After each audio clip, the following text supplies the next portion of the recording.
No, no, no, and no. That's what we're going to say when we see these 4 wide receivers in fantasy that we're staying away from this year. All of these players had great seasons last year, and we could argue for at least half of this list, everything went best case scenario, everything went perfectly according to plan, and that's why they got their finishes. These are the 4 wide receivers we're staying away from in fantasy football. Let your idiot league mates draft them. We don't want them. They're landmines in the beginning of our drafts. Stay away. And it's not that these aren't talented wide receivers. A wise man once said to me, "Your price is way too high. You need to cut it."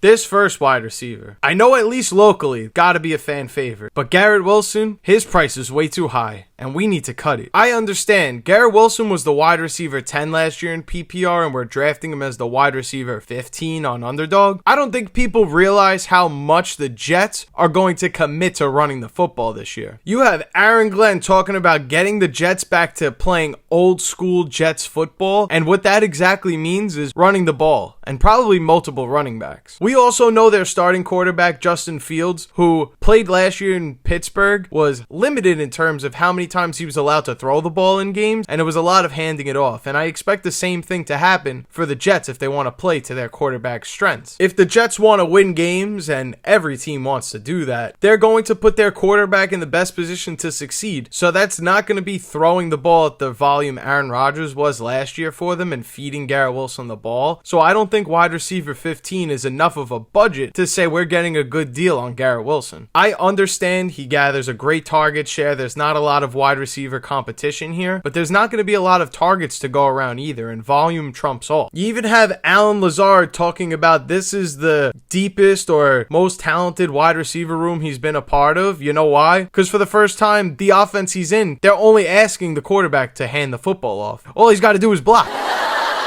Could you take him at wide receiver 15 and it pans out for you? Absolutely. But there's more ways that this could go wrong than it does go better than wide receiver 15 for you. I'm not disregarding that Justin Fields has supported wide receiver 1 campaigns before in guys like DJ Moore, but I don't think this Jets offense is going to have enough opportunities throwing the ball to make Garrett Wilson a top 10 receiver again. The next wide receiver. This one kind of pains me to say. It also hurts because it makes it feel like I'm using a straw man argument that everyone else is throwing around, but Terry McLaurin at wide receiver 19 is not worth his ADP and has nothing to do with his contract. At some point, Terry McLaurin's gonna sign the dotted line. He's going to get paid. So I'm not worried about the contract issue at all. I'm worried about, we really expect him to put up another high-end elite season like he did last year. His 13 receiving touchdowns is probably not going to repeat itself, which is why we're not ranking him in the top 10, but he also had his lowest amount of targets since his rookie season, which is pretty alarming. This player normally floats around wide receiver 15 to 30 on a regular season. I feel like last year was just the breakout, finally him having his career year. And if we're drafting him at wide receiver 19 and his range of outcomes is anywhere between 15 to 30 on a normal season, I'm probably going to stay away from him and draft somebody else. If you want a guy that gets 100 targets, barely breaks over 1,000 yards, and floats with like 4 or 5 touchdowns, then you might as well grab DJ Moore. At least he has an opportunity to score more than 4 or 5 touchdowns this year. But that was low-key just a way for me to DJ Moore's name into another fantasy football video this year. Draft him. This next one's gonna get the comments section fired up. I know it already. I've started this conversation, but I never necessarily finished it. And I'm going to tell you right now, Amon Ra St Brown at wide receiver 7 is way too high of a price. Yes, I'm telling you, the guy that consistently finishes as a top 10 wide receiver year over year and is elite is not going to be worth his wide receiver 7 price tag. Even the first video where I've talked about it on mistakes to avoid on draft day, hell, who's to say that Jahmyr Gibbs can't finish as the RB1 overall? That would take away opportunities from Amon Ra St Brown. We can't keep adding more offensive firepower around Amon Ra St Brown and expect every single year he's still going to be a top 3, top 5 wide receiver. It's just not going to happen eventually. Something's got to give. I think 2025 will be the emergence of Jameson Williams, and that's another reason why I really don't want Amon Ra St Brown when I could get Jameson Williams rounds later. Depending on how you feel about some of these other wide receivers, I feel really confident that a Brian Brian Thomas Jr., a Drake London, or even an A.J. Brown as a higher ceiling week to week than Amon Ra St. Brown. But you're going to use your first round pick on somebody that's safe, that has a relatively high floor, but his ceiling is being chipped away at every single year the more they add talented players. Obviously, if Amon Ra St. Brown fell to me in the second round because everybody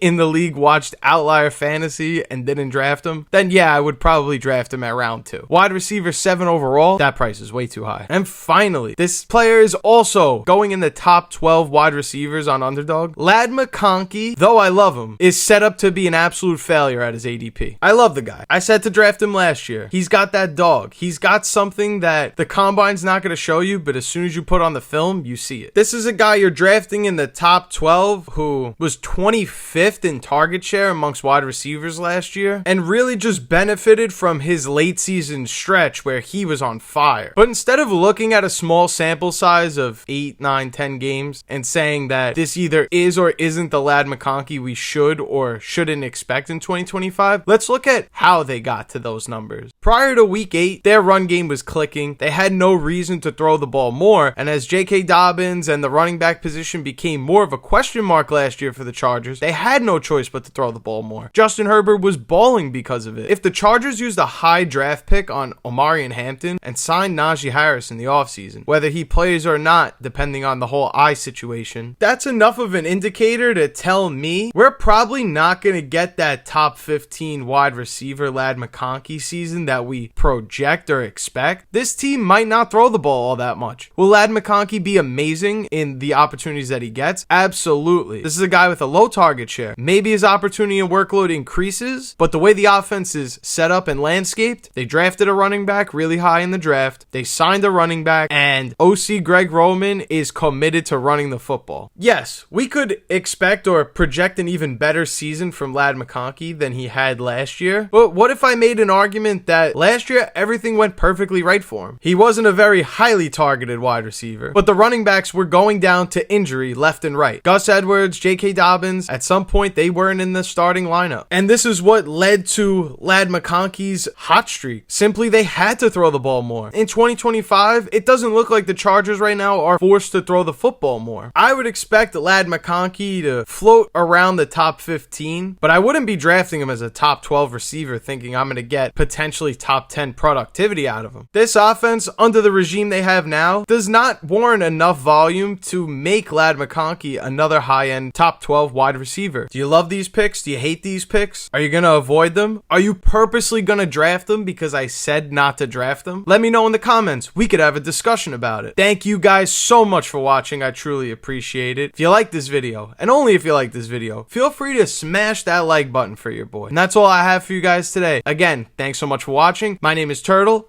This is Outlier Fantasy, and I will see you in the next video. Wow, you stuck to the end of this video?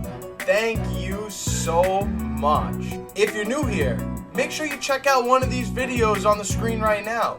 And don't forget, before you leave, make sure you're subscribed so you don't miss any fantasy football videos on this channel. That's all I got for you guys. I'll see you in the next one.